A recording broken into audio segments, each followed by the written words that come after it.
So we're in the second week of the goals series, right? Where we're looking at some of the goals that we can have for our faith.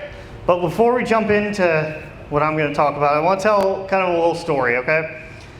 In middle school, my biology teacher?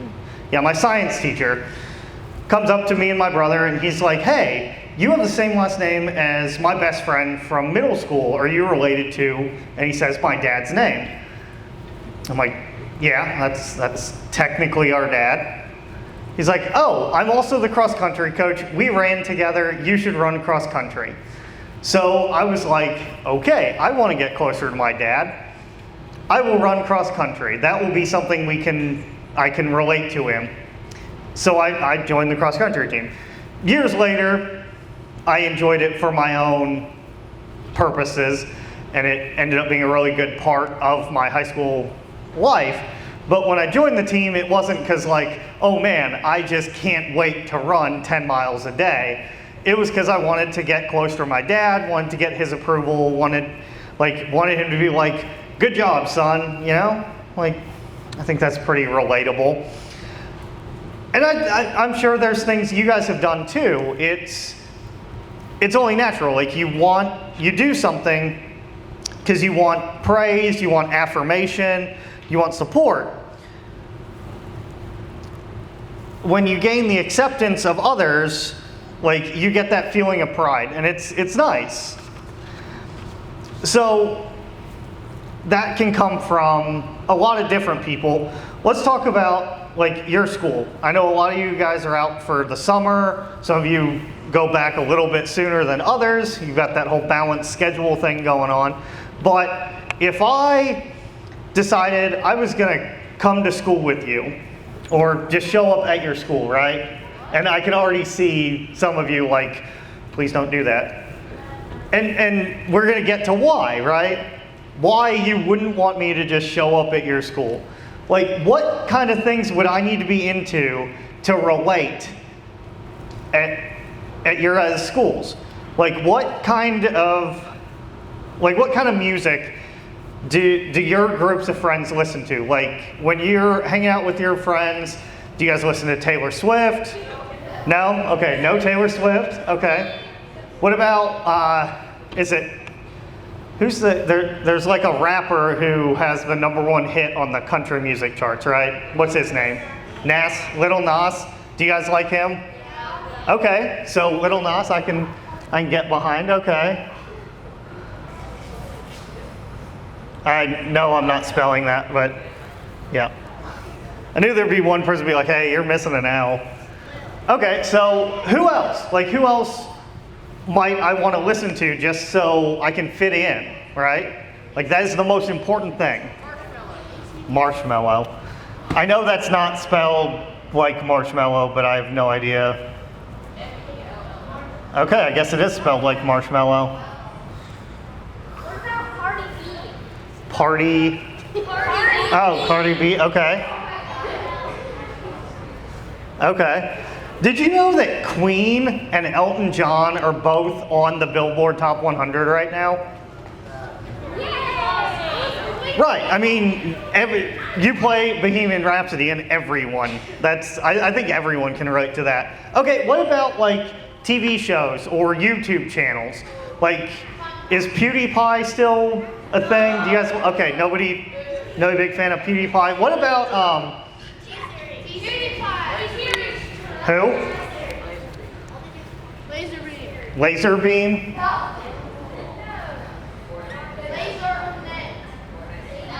Okay. What about Ninja? Is he still a thing? Like, no? Okay. Okay. I can't remember the actual name of the channel. I think it's like FBE, but it's Kids and Teens React. Do you guys ever watch those videos? Yeah, the react videos, like they just show a video and then they film somebody reacting to that video. Do you guys watch those? The try not to laugh challenges. Yeah, the try not to laugh challenges, try not to react challenges. Just lots of memes. Do you guys watch, I know Vine isn't technically still a thing, but do you guys watch the Vine compilations? Okay. Okay, what about sports? What are the major sports teams that you guys, like, I would have to be a fan of in order to fit in with your group of friends? Wrestling? Okay. Like WWE wrestling? Okay. Olympic wrestling, okay.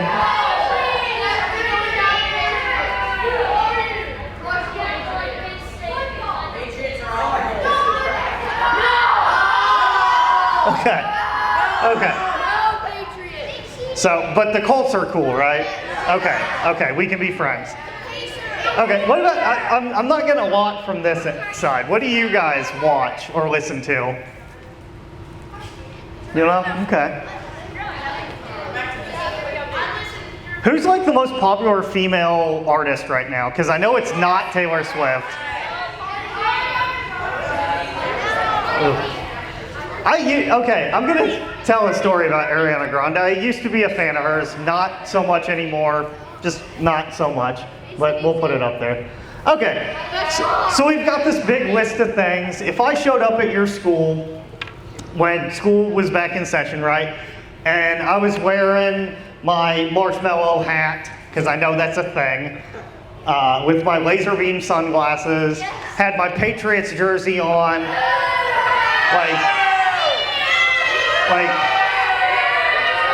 okay, it's not that deep. Like, it's really not that deep.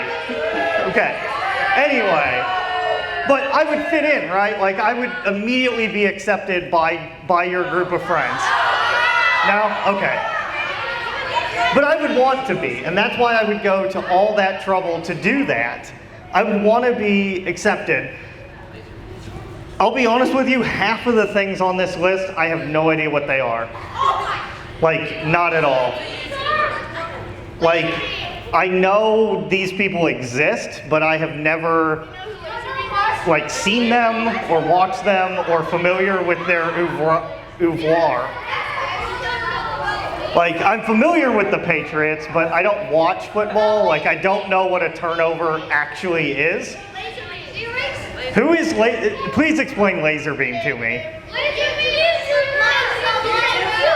Okay, he's just a YouTuber? Okay, awesome. But all of us are seeking acceptance. Like, obviously, you have very strong opinions about some of these people. So, Dude Perfect, yes, that's the one I was trying to think of earlier. So all of us are seeking the acceptance of others. In some way or another, approval really matters. Maybe it's our friends or classmates. Maybe it's our parents. Maybe it's our coaches or teachers.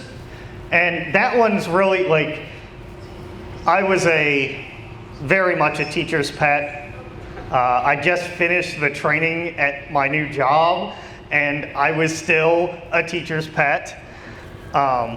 It's just who I am. I have, the people that teach me have to know that I am smarter than them.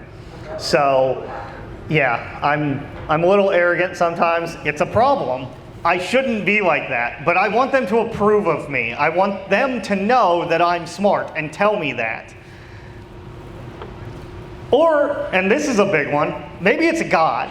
You really want God to approve of the way you're living. So you come to church every Sunday, you memorize your Bible verses, you pray every day, because that's how you get God's approval, right? The list could go on and on. In one way or another, we're all working towards the approval of someone in our lives. And without realizing it, we've made that approval our goal. Seeking that approval from so many different places, though, from our friends, from our parents, from our coaches, even from our church and from God, it can be really hard, and it can be downright exhausting. And it's that much more exhausting because it never works. Like, I don't know if you've actually run into this situation, but like when you're constantly trying to get approval from people, sometimes it never works. No matter what you do, you won't be able to win over that one person. Like there's a person that I work with now, nothing I have done, but she can't stand me. And there's nothing I can do to change her mind. And it's not worth trying, but that's a different lesson for a few weeks from now. But no, actually that is this lesson. Nothing I can do is going to change her approval of me. So that should not be the goal that I go after, is for her to be happy to be working with me. I would prefer it that way, but it's not going to change anything. It's very easy to lose approval. Like you can gain it one day and then you do something wrong and then they don't approve of you anymore. They don't support your decisions. You just don't get that level of, you just don't feel the same way when they're around because you've lost their approval, right? Or it starts to build up, it starts to feel like pressure. There are people in your life who are really they need you to need their approval. Does that make sense?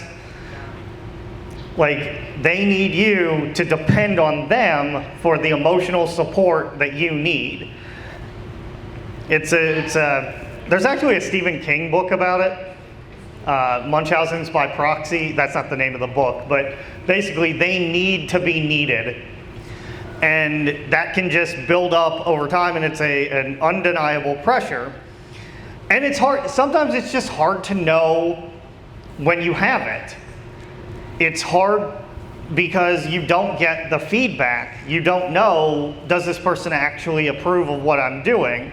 That, going back to the story I told about my dad, that's where I was with my dad. He lived across the country from me. It's really hard to be like, good job, son, when you live 6 states away. So I would do things to try to gain his approval, never knowing if it actually mattered. So when you look at it this way, the search for praise and acceptance feels like a never-ending cycle. So how do we break it? How do we stop making the approval of others our goal? In this series, we've been looking at a book in the Bible called Galatians. And I really I think I've mentioned this before, I love that the Bible is not just, it's a bunch of stories. It's a living document of actual people who lived through the events that they're talking about.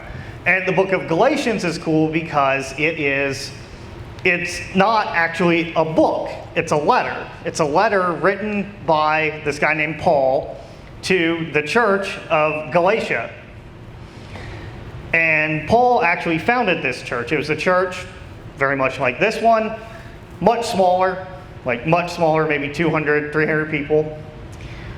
But he founded that church. He went into the city of Galatia and said, okay, we're going to start a church here. And there were people that joined that church and they built it up from the ground up. And then he went on to found another church and go to another land and show Christ to those people. Well, when he left, another group of people came in and started being like, hey, Paul's been lying to y'all, right? Like, they're like, Paul said that as long as you have faith in Jesus Christ, you have God's approval. That's it. That is the one thing that you have to do, is believe in Jesus Christ. And they came in and they're like, no, that's not how this works. They said that you have to live under the Jewish law. There are something like 612 commandments in what we call the Old Testament. It's very hard to live under, adhering to every single Jewish law. There are loopholes written in because it is physically impossible to live under all of the commandments that the people of that day in Israel would have to live under. There's all the dietary restrictions, there's what they can wear, there's the activities that they're allowed to perform on certain days of the week. It was very hard to do, and these people were coming in and saying, hey, Christianity is just an advanced form of Judaism. And Paul was like, that's not true. You don't have to do anything to earn God's approval. So Paul wrote a letter back to this church to remind them remind them of this. And in chapter 1, verse 10 of what's now the book of Galatians, it says, "Am I now trying to win the approval of human beings or of God? Or am I trying to please people? If I were still trying to please people, I would not be a servant of Christ." And he writes this because those people that came in, they were telling the church that the only reason that Paul told you, oh, you don't have to do anything else, like he was just trying to win you over. He was just trying to please you guys and get your approval so that you would like him. And he's like, no, like I'm not telling you this because I want you to like me. Like I'm actually telling you a really hard truth that if your goal in life is to please people, you're never going to be able to please God. If your goal in life is to please God, you're going about it the wrong way. Basically, Paul said that there are two options when it comes to approval: other people or God. And we can either spend our time people-pleasing and try to earn other people's acceptance, or we can choose to please God. But, and this is the really important thing, when we choose to make the approval the goal, we're living the wrong way. We aren't living the way God calls us to live. He wasn't afraid to say the hard truth to the Galatians because he wasn't looking for their approval. He didn't feel pressured to act a certain way or do certain things or say certain things. The only approval that mattered to Paul was God's. And because of Jesus, Paul knew that he already had that approval. So even though Paul knew his words might be hard for the Galatians, he still said them. Now, I want to make sure, just because Paul wasn't giving us permission to say whatever we want to anyone at any time just because we think it's right. Paul speaks to the Galatians, but he wasn't rude or harsh or speaking out of a place that wasn't from love. The only filter Paul used to judge his own life and words and actions was God's. He wasn't controlled by the opinions of others, and he didn't want us to be either. But that doesn't mean he was rude to them or he spoke from a place of love. He spoke from a place of truth and a place of love. Because he knew that with Jesus' sacrifice, he already had God's approval. God knew who he was, and just like the song says, "Come as you are." Because of Jesus, you already have God's approval for who you are, just as you are. There's nothing you can do to earn it, change it, or lose it. You just have to live it, and that's the goal. The goal is to live from the approval that God has already given you and not live trying to earn that approval. And now I know you guys are under an immense amount of pressure, probably even more than I was, your parents were. You guys are under a very unique amount of pressure growing up in the culture that you are coming of age in. Between the teachers, parents, friends, coaches, you have the ability to talk to anyone in the entire world. The goal is to live from approval, not for approval. When you remember that, you're free from the pressure and the stress and the exhaustion that comes from seeking approval. So just start by asking this: who are the people that you're looking for acceptance from? Who are you constantly performing for? Who are the people you feel like you need to change something about yourself for? Like, whose approval are you making your goal? Think about what it would feel like to be completely free from those pressures. Maybe you need to spend less time with a certain group of people, or give up, like maybe you're only trying out for that sports team because you think your dad would think it was cool. Maybe you just need to look up a verse and remind yourself that God approves of you regardless. You already have God's approval. You already have God's love. That's not something you need to try to earn. You can talk to your small group leader for guidance about making a change if you find you need to make that change. Try to take one step away from the acceptance and praise of others so that you can take one step toward living in the freedom that comes from God's approval. So as we break off today, as we go to our small groups, just kind of think about this. The goal is to live from approval, not for approval. So what is one area of my life where I'm living for the approval of others, and what step can I take to get away from that this week? Okay? So think about that as you guys are going off into your small groups. You're dismissed. I love you all and have a good week.